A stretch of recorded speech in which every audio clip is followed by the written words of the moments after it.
Imagine a man who possesses every single advantage humanity has ever devised to secure happiness. I am not speaking metaphorically here. I mean unlimited wealth. A life that is curated entirely for sensory pleasure. A royal title. A loving family. He has the complete package.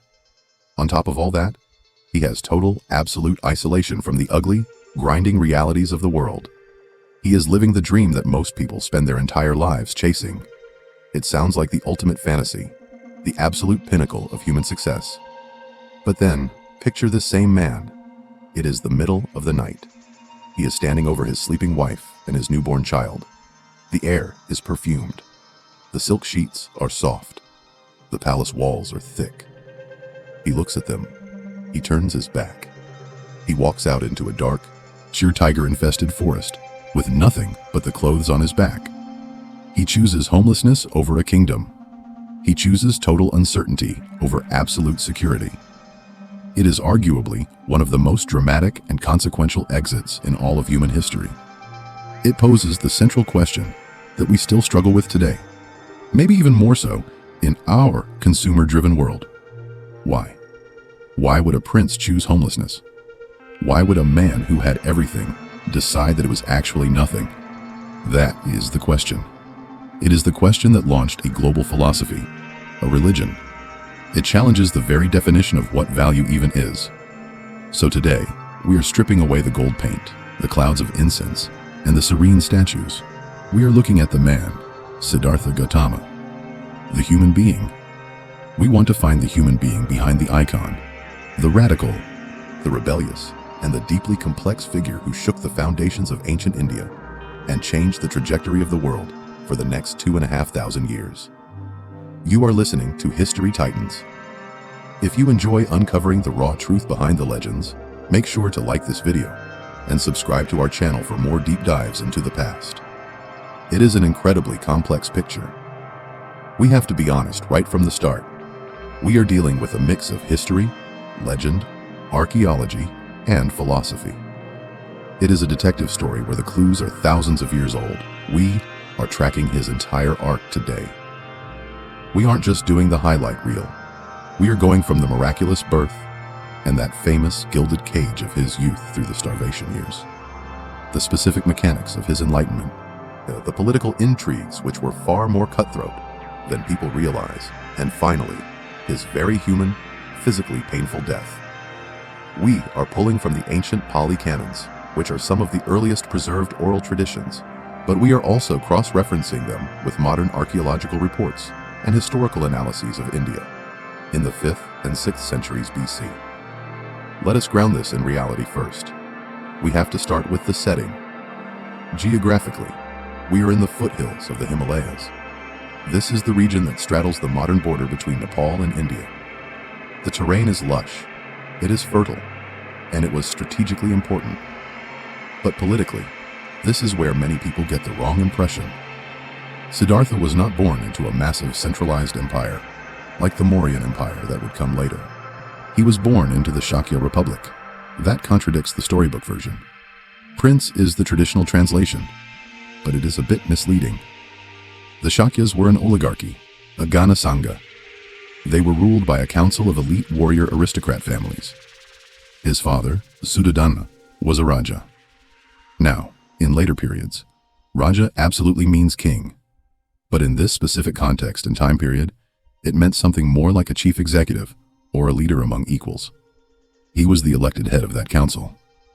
It is less divine right of kings and more precarious political leadership. That political fragility is so important to the story. The Shakyas were a proud but small state, sandwiched between growing superpowers. Kosala on one side, Magadha on the other. These larger kingdoms were expanding aggressively, very aggressively. So, Siddhartha wasn't just worried about his son's spiritual wanderings as a personal failing. He was worried about the literal survival of his state. He needed a strong political heir to keep the wolves at bay. The pressure on Siddhartha wasn't just take over the family business, it was save our sovereignty. As for the timeline, that is a subject of fierce debate in the academic world. The traditional dates, which are often based on Sri Lankan chronicles, cite 563 to 483 BCE. But modern scholars, looking at things like the coronation dates of contemporary kings and different archaeological strata, suggest a shorter chronology, about a century later, placing him roughly around 490 to 410 BCE. Regardless of the specific decade, we are firmly in the Iron Age, the 5th or 6th century BCE. This was the second urbanization of India. The cities were growing, trade was exploding. The old, rigid social orders were starting to break down. It was a time of massive intellectual and social upheaval. People were questioning everything. Into this volatile world, a child is born. The story of his birth is clearly hagiography. It is not meant to be read as medical reports. The texts describe a miraculous conception. Queen Maya, Siddhartha's mother, dreams of a white elephant entering her side. In that cultural context, a white elephant was a symbol of immense power, of rain, of fertility. But more importantly, it signified royal authority and purity. It was a signal to the audience listening to this story that a being of cosmic significance was arriving on Earth. When she gives birth, it happens at Lumbini, which is a garden, while she is traveling between capitals. The legend says the infant is born standing up. He takes 7 steps to the north and declares, "I am the chief of the world, eldest of Mai in the world. This is the last birth. There is now no more coming to be." That is a bold opening statement for a newborn. It is retrospective. It is the later writer saying he was enlightened from his very first breath. It establishes his resume. But the tragedy of the story strikes almost immediately. Queen Maya dies just 7 days after the birth. That is a detail that often gets glossed over. But psychologically, that must have been profound. He is raised by his aunt, Maha Prajapati. But before that, before his life really begins, there is the prophecy. The father brings in the consultants. The seer Asita examines the child and sees what are called the 32 marks of a great man. These are physical characteristics like flat feet, long arms, and a certain shape of the jaw that were believed to mark a kind of Superman. Asita predicts that Siddhartha has 2 possible destinies, a fork in the road.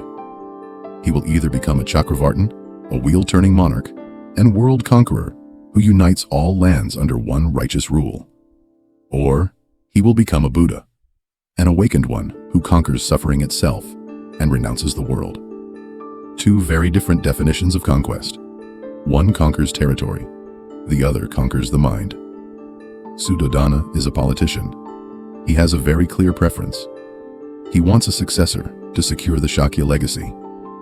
The absolute last thing he wants is for his son to wander off into the forest and become a beggar monk, leaving the state vulnerable.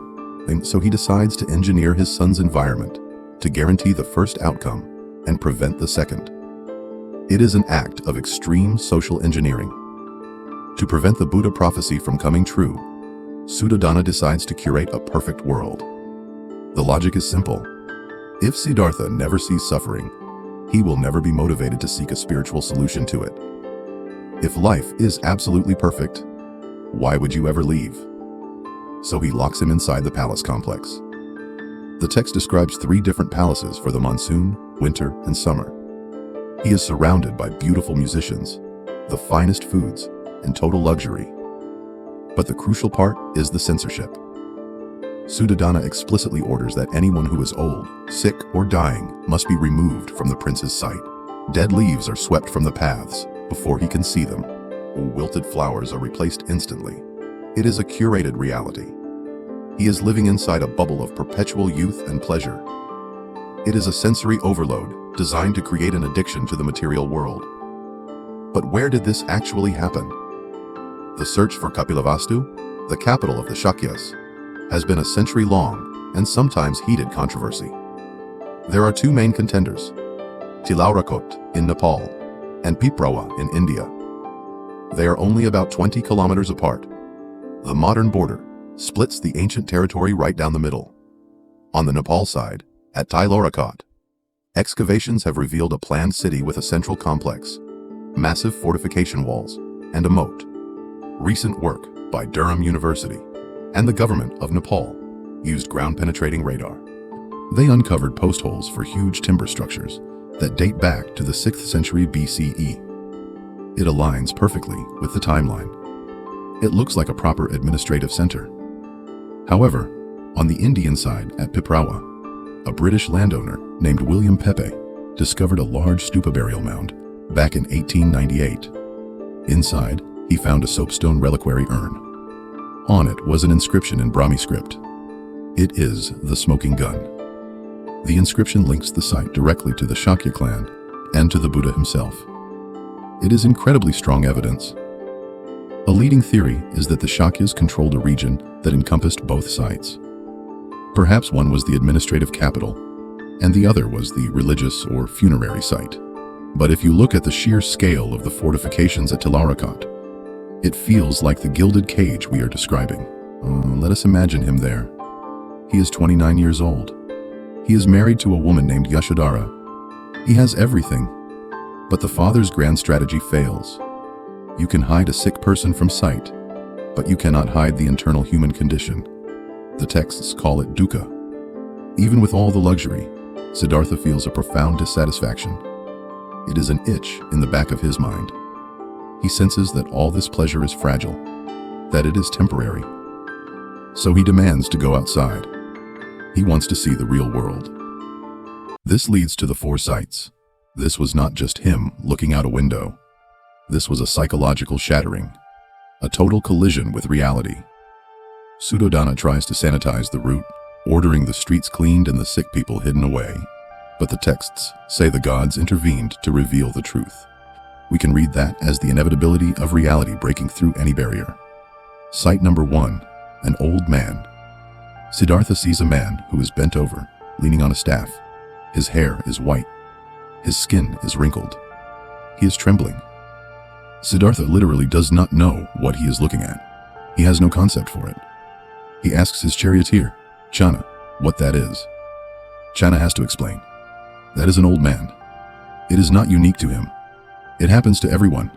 It will happen to you. That personalization is the key. It will happen to you. The illusion of eternal youth is gone in an instant, shattered. Then comes sight number 2, a sick man. He sees someone writhing in pain, soiled in their own filth. Maybe it was leprosy or a high fever. Siddhartha realizes the body is a machine that breaks. It is a biological entity that is subject to failure and pain. And sight number 3, a corpse, a funeral procession. This is the ultimate shock. He realizes that this life, all the parties, all the family, all the love, it ends in total annihilation. Death is the end for everyone, even for kings. These 3 sights, age, sickness, death, induce a state of what the texts call samvega. It is not just sadness or depression. It is a sense of spiritual terror, shock, and alienation. It is a sudden gut-wrenching realization that you were trapped in a burning house. The pleasure palace now looks like a prison because he knows it ends in decay. The food tastes like ash. The beautiful music sounds like a dirge. He is experiencing an existential crisis of the highest possible order. But then comes the 4th sight, the one thing that prevents him from falling into total despair. He sees a wandering ascetic, a shramana. This is a man who has renounced society, who owns nothing but a robe and a bowl. Yet he looks peaceful. He looks calm in the middle of all this suffering. So this provides the model, a possible way out of the burning house. But right at this moment of crisis, biology pulls him back in. His son is born. The timing is just incredible. Just as he resolves to leave, he becomes a father. When the messenger brings the news of the birth, Siddhartha does not celebrate. He says a Rahula is born. A Rahula does not mean joy or blessing. It translates to fetter, to chain. He calls his newborn son a ball and chain. It sounds incredibly cold to our modern ears, where family is often seen as the ultimate value. But we have to try to inhabit his headspace for a moment. He sees love and attachment to his family, not as a source of happiness, but as the very bonds that will keep him trapped in that burning house. If he stays for the baby, he feels he will never find the cure for death.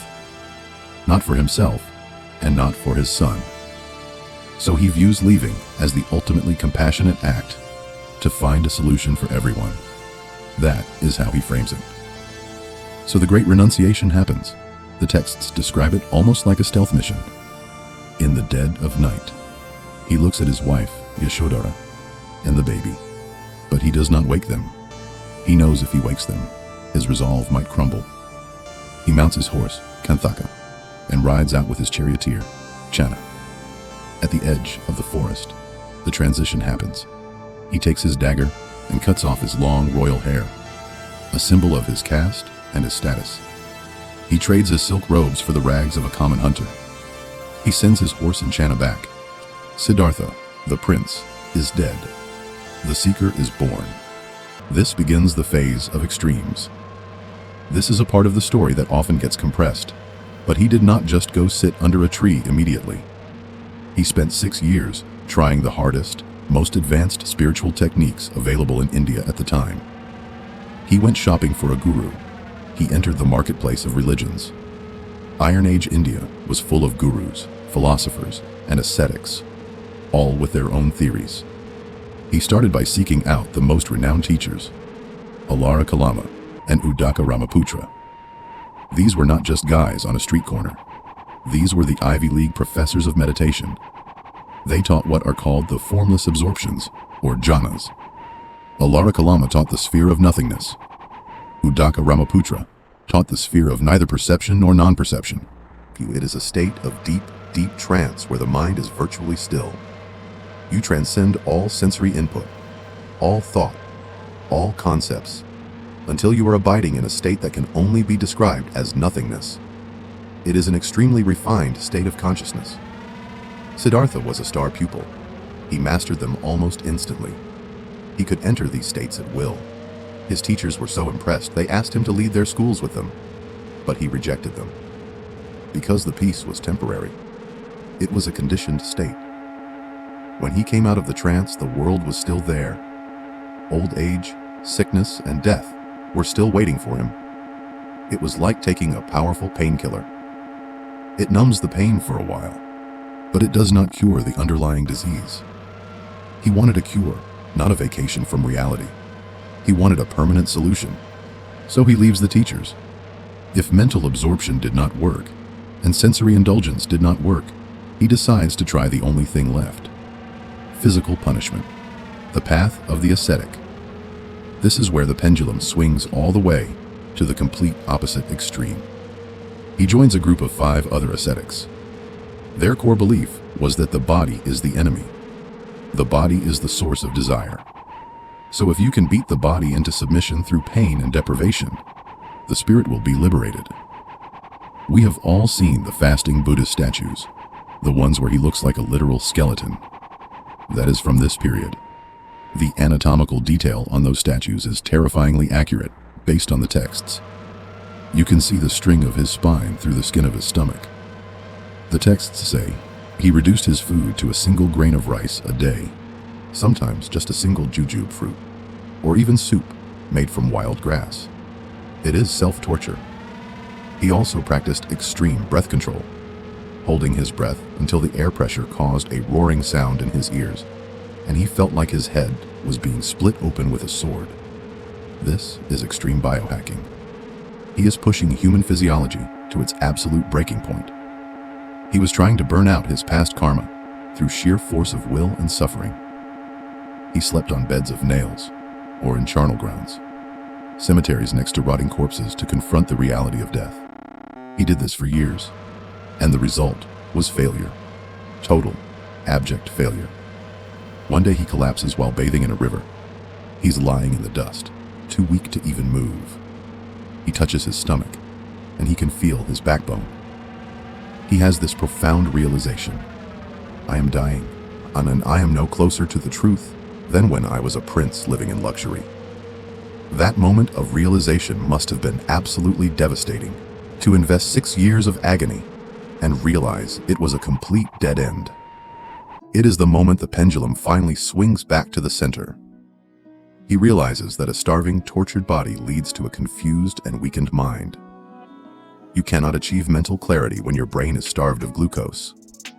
So this is where the concept of the middle way is truly born. It is not just some philosophical abstract, it was a physical necessity for his survival.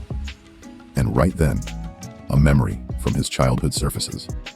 The rose apple tree. A spontaneous memory.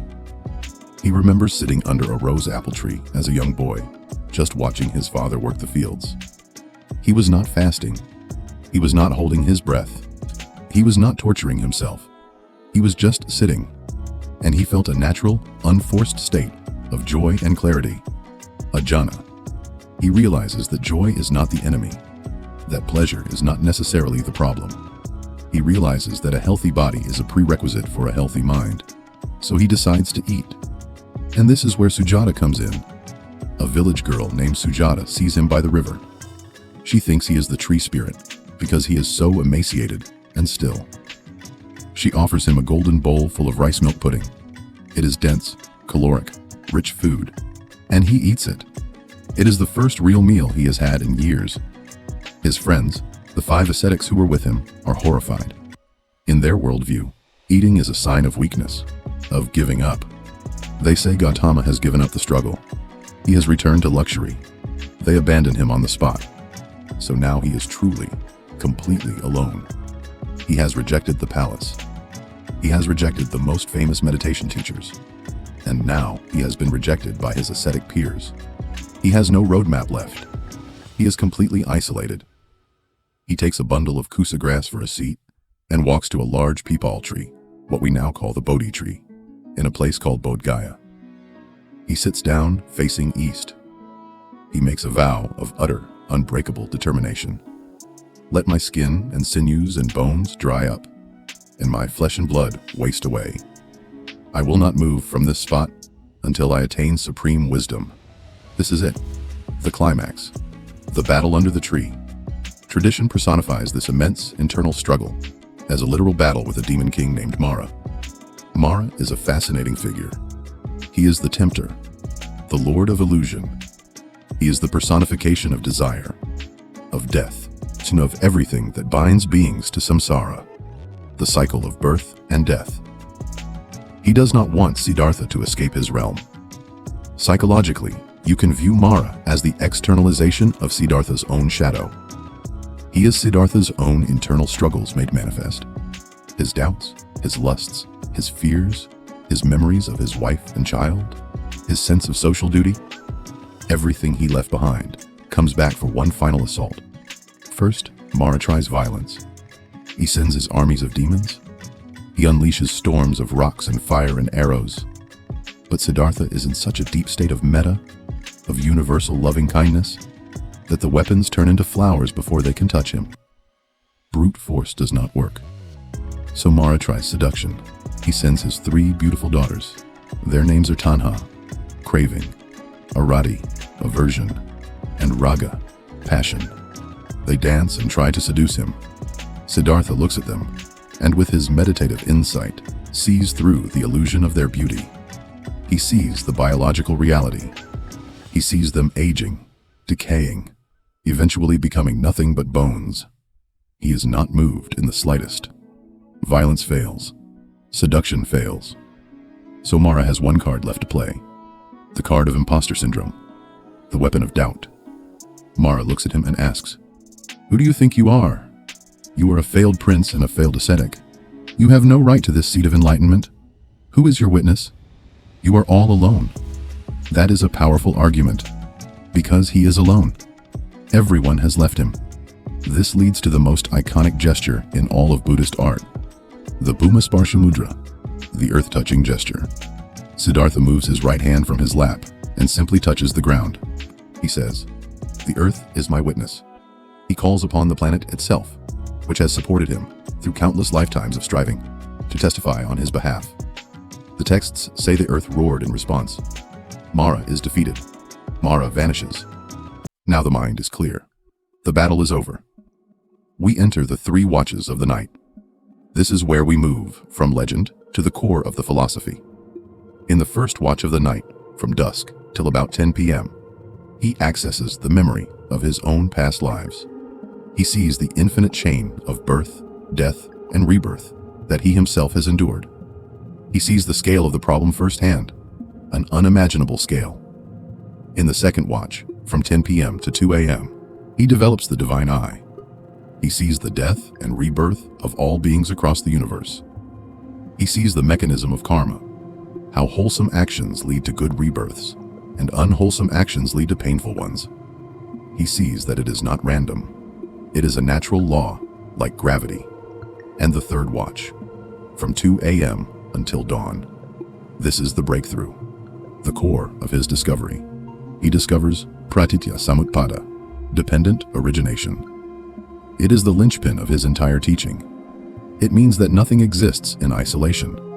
Everything arises in dependence upon other causes and conditions. There is no first cause, just an interconnected web. He applies this to suffering. He traces the chain of suffering backwards. Why do we suffer from old age and death? Because we are born. Why are we born? Because of the process of becoming.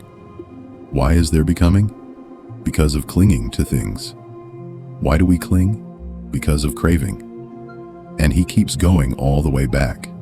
Craving is caused by feeling. Feeling is caused by contact. Contact is caused by the senses. And it all goes back to the root cause. Avidya, ignorance. Specifically, ignorance of how reality actually works. It is a causal chain, like a row of dominoes. If you can remove one of the dominoes, the rest won't fall. If you extinguish ignorance, you stop the craving. If you stop the craving, you stop the clinging. If you stop the clinging, you stop the process of becoming. You break the chain. You step off the wheel of samsara. This discovery completely dismantles the idea of a permanent, unchanging soul. This is the concept of anatta, or no self. It was utterly revolutionary. The dominant religion of the time, Brahmanism, taught that there is a permanent, eternal self called the Atman that travels from life to life. The Buddha looked with his meditative insight and said, I do not see an Atman. I see a process. I see thoughts, feelings, and body parts constantly arising and passing away. There is no ghost in the machine. There is only the machine. That is a simultaneously terrifying and liberating thought. If there is no permanent self, there is no one there to permanently suffer. As the morning star rose in the sky, he attained nirvana. The word literally means blowing out, like blowing out a candle. He had blown out the fires of greed, hatred, and delusion. He was no longer Siddhartha, the seeker. He was the Buddha, the awakened one. He has done it. He has solved the riddle of existence. But now he faces a very, very practical problem. How do you explain quantum physics to a toddler? How do you explain this profound, world-altering experience to normal people? The texts say he hesitated. He genuinely considered not teaching. He thought, this truth is too deep, too subtle. This goes against the stream of all human instinct. People want to cling. They want to desire. Teaching this will just be wearying for me, and no one will understand, which would have been a global tragedy, a tragedy of cosmic proportions. Legend says, the great god, Brahma Sahampati, descended from the heavens and pleaded with him. He said there are beings with only a little dust in their eyes. If they do not hear the teaching, they will be lost forever. Please teach for their sake. The Buddha agrees. He looks out at the world with his new insight. He sees it not just as a massive delusion, but as a lotus pond. Some lotuses are still deep in the mud. Some are rising. Some are just at the surface, ready to bloom. He sees the potential. He decides to teach, so he gets up and walks to Sarnath, to the deer park. And who does he find there? The 5 guys who dumped him. The 5 ascetics. At first they see him coming and make a pact to ignore him. They say, here comes the luxury lover Gautama. Do not greet him. Do not take his bowl. But as he approaches, his entire demeanor has changed so radically. He is radiant, calm, luminous, filled with authority. They involuntarily stand up to greet him. They take his bowl. They prepare a seat for him, without even thinking about it. And he delivers the first sermon, setting the wheel of Dharma in motion. This is the manifesto for his entire teaching career. He lays out the 4 noble truths, the best way to understand them. is to think of them as a medical diagnosis. The Buddha is often called the great physician. Truth number 1. The illness. The symptom is dukkha. Life is fundamentally unsatisfactory. It is not just suffering, like stubbing your toe. It is the fact that even happiness is a form of suffering, because it is impermanent. If you love something, the fear of losing it, and the pain when you do, is built in. Truth number 2. The cause of the illness. The etiology. Tanha. Craving. The thirst for sensory pleasure. The thirst to be someone important, or even the thirst to not exist, to be annihilated. Truth 3. The prognosis. The nirodha. There is a cure. Cessation of suffering is possible. The illness is not terminal, which is a message of hope. A huge message of hope. And finally, truth 4. The prescription. The Noble Eightfold Path. The path is not just pray and hope for the best. It is a very practical, systematic training. Right view, right intention, right speech, right action, right livelihood, right effort, right mindfulness, and right concentration. It is a complete system of ethics, mental discipline, and wisdom. And it works. Right there in the deer park. It works. While he is speaking, one of the ascetics, Kondana, gets it.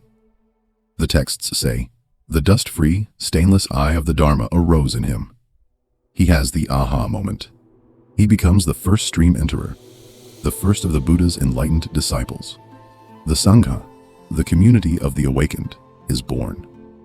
From this point on, the story shifts. It stops being the singular hero's journey and starts being about building an institution. And institutions need funding. They need real estate. This is where we see the Buddha's genius for sociology. He was not a forest hermit anymore. He actively engaged with kings, merchants, and the powerful people of his day. His first major patron is King Bimbisara of Magadha. Bimbisara becomes a major patron. He recognizes that this new teaching, this new order, creates social stability. It promotes ethics and nonviolence. So he donates the bamboo grove, the Veluvana. This is a huge game changer. Before this, the monks wandered constantly. Now they had a headquarters. They had a fixed monastery where they could stay in one place during the long rainy season. It allowed the community to consolidate and grow. And then there is the wealthy merchant Anathapindika, the Rockefeller of ancient India. The story of the Jetavana monastery is just incredible. Anathapindika wants to buy a pleasure park from a Prince Jeta to donate to the Buddha. The prince tries to blow him off by asking for a completely absurd price. He says, I will sell it to you if you can cover the entire ground with gold coins. Anathapindika calls his bluff. He actually does it. He brings carts of gold and starts paving the ground with gold coins laid edge to edge. The prince is so impressed by this act of devotion that he says, stop. The land is yours for what you have paid. The trees are my donation. This monastery becomes the Buddha's main base of operations for the rest of his life. But it was not just about courting the elites. This is where the Buddha was truly radical for his time. The caste system in India was rigid. It was theological law. And the Buddha completely subverted it within the Sangha. He had this famous saying, just as the great rivers, the Ganges, the Yamuna, they lose their individual names and identities when they flow into the great ocean, so do Brahmins, warriors, merchants, and workers lose their caste distinctions when they enter the Dharma. He ordained a man named Upali, who was a barber, a low-caste manual laborer, and this is the key. He ordained him before a group of noble Shakya princes, his own cousins, who joined at the same time. And what did that mean in practice? It meant that the princes, the aristocrats, had to bow down to the former barber because seniority in the order was based on date of ordination, not social status. That was socially explosive. It was a direct public challenge to the entire social order, and he accepted women. But this was a complicated, difficult process. His aunt and foster mother, Mahaprajapati, after King Suddhodana died, then led a march of women to ask for ordination. Initially, the Buddha refused 3 times. Why? Was he just sexist? We have to be careful with applying modern labels. But yes, the texts reflect the deep-seated patriarchal concerns of the time. He worried that allowing women to leave the household would disintegrate the social fabric, and that a community of nuns would be vulnerable to safety issues in the forest. But Ananda, his cousin and personal attendant, acts as their advocate. Ananda corners him with pure logic. He asks a simple question: Lord, are women capable of attaining enlightenment? And the Buddha, consistent with his own philosophy, has to say yes. He has to. So Ananda's follow-up is, then how can you deny them the means to achieve it? Logic wins the day. He allows the formation of an order of nuns, but he imposes the Garudamas, 8 heavy rules that essentially made the nuns' order subservient to the monks' order. That is controversial. Very. Historians debate whether these rules were part of the original agreement or were added later by monks to maintain control. But the fact remains, he created a female monastic order in the 5th century BCE. That was revolutionary. It gave women an escape hatch from forced marriage and a life of domestic servitude. It was a path to education and spiritual freedom. The movement is growing. It is becoming massive. But success breeds enemies. And the worst enemy, as is so often the case, comes from within. Let us talk about Devadatta. Devadatta is the dark mirror of the Buddha. He is his cousin. He joins the order. He is very talented. He even develops some psychic powers through meditation. But he is consumed by narcissism and jealousy. He basically wants to stage a hostile takeover of the Sangha. That is exactly what it was. He approaches the Buddha when the Buddha is old and says, "You are decrepit and old. You should retire and hand the leadership of the Sangha over to me." Can you imagine the nerve to say that to the enlightened one? The Buddha's response is absolutely scathing. He publicly denounces him. He calls him a lickspittle, someone who eats others' vomit. He says, "I would not hand the order over, even to my chief disciples, Sariputta or Moggallana. Why on earth would I hand it to a vile thing like you?" Devadatta does not take this rejection well. He moves from politics to assassination. The attempts are cinematic. First, he hires archers to kill the Buddha. But when they get close to him, they are so overcome by his presence that they drop their weapons and convert. So that fails. Then he waits for the Buddha to be walking at the base of a mountain called Vulture Peak. He rolls a massive boulder down at him. The boulder is stopped by another rock, but a splinter flies off and slices the Buddha's foot. It is the only time in the canon that the Buddha's blood is shed. And then there is the elephant, Nalagiri, a massive war elephant, intoxicated with alcohol and released into a narrow street where the Buddha is walking. It is charging. Everyone is screaming and running. The monks scatter in terror. But the Buddha does not move. He stands firm and projects a wave of metta, of loving kindness. The stories say the elephant was so overcome by this wall of compassion that it stopped in its tracks. Now it became completely sober and knelt down before him. But the real danger was not the elephant. It was the schism. Devadatta tries to outpious the Buddha. This is the really clever political layer. Devadatta realized some monks thought the Buddha had gone soft, that the middle way was too comfortable. So Devadatta demanded 5 points of extreme asceticism, mandatory lifetime vegetarianism, only living in forests, only wearing rags from rubbish heaps. He appealed to the fundamentalists. He knew the Buddha would not accept these, so it gave him a pretext to split the community. And he actually did it. He convinced 500 younger monks to leave with him and form a new, purer Sangha. It shows that the Sangha was not some perfect utopia. It had factions. It had politics. It was a very human institution. Ultimately, the Buddha sends Sariputta and Moggallana to the breakaway camp. They teach the Dharma and convince all 500 monks to return. Devadatta is left alone. The texts say he fell ill, vomiting blood. The legend says the earth itself opened up and swallowed him whole into the lowest hell. A dramatic end for the antagonist. But now, we approach the end for the protagonist. The Buddha is 80 years old.